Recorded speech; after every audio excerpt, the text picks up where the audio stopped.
A senhora não está doente. Por isso sempre a via com os lábios pintados. Eu me perguntava quem podia ter pintado. Eu achava que uma das enfermeiras fazia isso, mas agora eu entendo. Nenhuma palavra sobre isso a ninguém.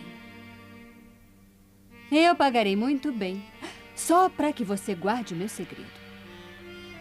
Observei você e sei que tem um preço.